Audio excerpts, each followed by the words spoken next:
همونطور که میدونید توی شهر ونکوور با توجه به تقاضای زیادی که برای مسکن وجود داره، پراپرتی که امسال خریداری بشه مسلماً در سالهای آینده با افزایش قیمت مواجه خواهد شد.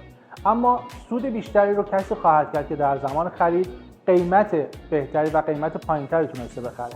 امروز میخوام پروژه‌ای رو خدمتتون معرفی کنم که شروع قیمتاش فقط از $550,000 هستش.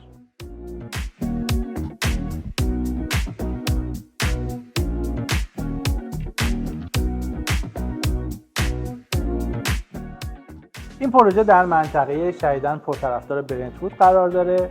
دیپوزیت استراکچرشون فقط 15% هست و زمان تحویلشون انتهای سال 2027 خواهد بود.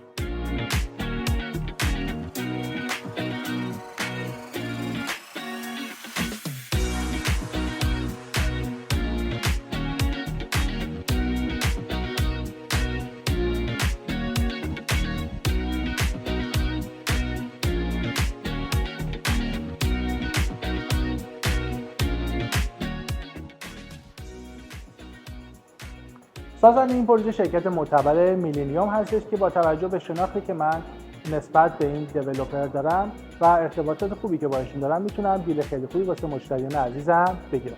اگر میخواید اطلاعات این پروژه رو داشته باشید با من مهدی عباس‌زاده تماس بگیرید. روز و شبتون خوش.